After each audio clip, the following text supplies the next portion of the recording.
Hi everybody, Lou here. I'm now going to talk you through the new coach accreditation pathway for 2023.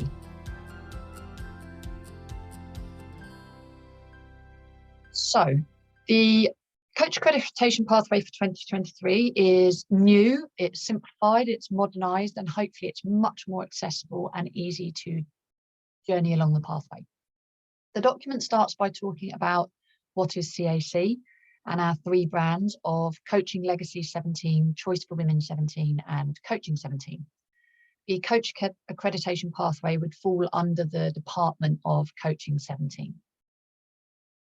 Scrolling down, we then look at why you might like to become accredited as a coach. And that just talks about the fact that the experience of becoming accredited will be an experience where you get more support from CAC, you become more experienced in terms of delivering different styles of games, all through purposeful play, but different topics, different UN SDGs, and potentially to different groups of learners. So you really become a much more experienced practitioner through journeying along the pathway. We then give you some examples of who is accredited already, and this is Jaspreet. And then moving down, we have David Mulo, and there's some information for you to read there about their experiences of becoming accredited and working with CAC. We then come along to this infographic. So this infographic is here to show you the different component parts of the coach accreditation pathway. And you can see it's divided into three sections. The dark blue section is all about safeguarding and your role as a coach within that. The turquoise section is about your professional development. And then finally, the purple section is all about the purposeful play culture. So we're going to now talk through those different elements and the details of what that might look like for you as a coach. So with the safeguarding, CAC breaks safeguarding down into different elements. And firstly, we're going to look at the child safe element. So something that makes CAC's safeguarding program unique is the fact that we involve the children in the discussion, we listen to their voice, and we empower them with the understanding of their rights. And that comes through the child rights games, purposeful play games that we provide. And it's our expectation that an accredited coach would know those games and have delivered those games and be delivering the minimum of the core 5. We then have coach safe. And as a coach, we want you to be able to understand and demonstrate how to create a supportive coaching environment and display the best practices for safe coaching. And that's something that we would support you with a resource call and also in-person support. We also would like coaches to be able to explain their roles and responsibility when it comes to protecting children and to demonstrate non-discriminatory practices. We also have a coach safe audit questionnaire, which helps you to reflect on your own safety, both within the community, when you're coaching, and within your organisation. Organisation safe is that the coach knows how to interact with the organisation if they see safeguarding issues. So how do you report it? Who do you report it to? What format would that report take?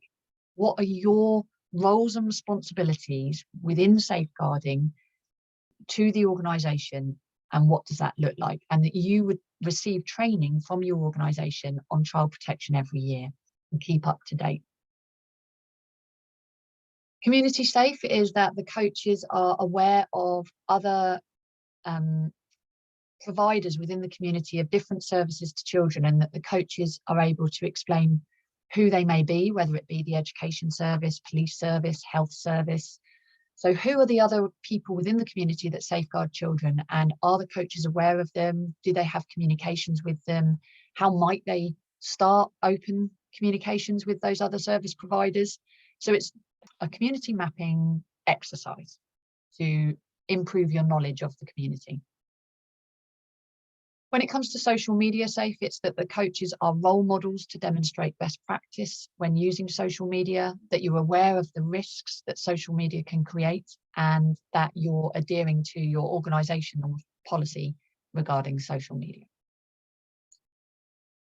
The whistleblowing policy that your coaches, as a coach, you know what the whistleblowing policy is, you understand it, you understand that you're safe to make a report if you see something that you think is a safeguarding issue, and that you know that you're protected and you'll be anonymous and that there'll be no retaliation. Say, for example, if the perpetrator of the safeguarding issue is someone within your organisation, you need to feel safe that you can make that report and that there will be no comebacks and that your job is safe, and that you won't become a victim yourself. And that all comes through in a whistleblowing policy that you would have signed. The code of conduct is that you're, as a coach, signing up to say, yes, I'm going to adhere to the safeguarding policy. I will report things that I see. I will, follow the coaching guidelines. And so it's a document that you sign to say that you're following all safeguarding policies and procedures. And then gender safe. The coach is aware of the challenges that are unique to women and girls and can think about how they can support breaking down of those barriers, and eradicating those challenges and making their sessions more accessible for women and girls in their community. And we provide a gender toolkit to help you do that. When it comes to professional development, the coaches are looking at what are the UN SDGs? How does that relate to the games that I deliver? Are there specific targets that I'm hitting? And so coaches should be able to describe how those UN SDGs are translated in the games that they deliver. Monitoring and evaluation is simply that the coach knows which data they need to collect, how often they need to collect it, in what format they're collecting it, whether it's written on a piece of paper or on some sort of Google form, who they give that monitoring and evaluation information to, and understanding the importance of monitoring and evaluation and how it feeds into the bigger organisation structure. Workplace is our online communication system, and an accredited coach would be expected to be engaging with Workplace and communicating with CAC at least once a month. The UN Convention Rights of the Child, the coach would be aware of this document, have read this document, and would know how to promote child rights. Sports Session Planner is another software platform that we at CAC use for storing all of our purposeful play game information in different libraries for different categories. And we would expect our accredited coaches to be able to know how to log in, look for games, access those games, and then make those games their own and adapt their games for whatever context they're using them in. Curriculum creating and adapting is about the coach being an accredited coach, having delivered purposeful play in different topics and really understanding the methodology. We would expect accredited coaches to get involved with adapting games that we've made or creating their own new games that are locally relevant and impactful, and then sharing them back with us, because that's what the partnership needs to look like. And lastly, but certainly not leastly, when it comes to coach accreditation, we're going to look at purposeful play culture, which is really the crux of our relationship as CAC with accredited coaches. So we will do an on-field visit to visit accredited coaches, watch them coach, and give them that support to become more experienced and more confident. When it comes to what the coaches are delivering, we would be looking at, rather than just delivering one game that they're really confident with, they would be thinking about how a sequence of games may relate to each other, so that the topic that they're covering is done in a really impactful way. So not just looking at it game by game, but more in a sort of a build up over time of a sequence of games.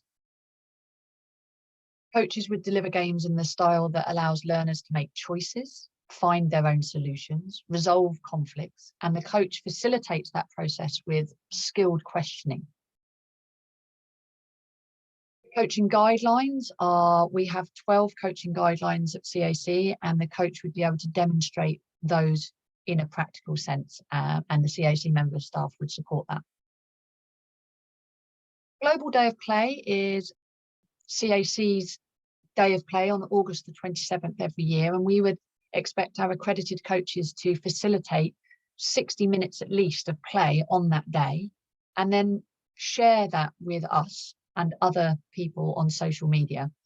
And also that coaches are aware of our Pledge to Play Everyday movement, and that they promote an ethos of activity and engagement and enjoyment through play, and that they then evidence that a couple of times a month by posting the Pledge to Play Everyday hashtag on social media. And that social media can be your organization's social media if the coach isn't on social media themselves.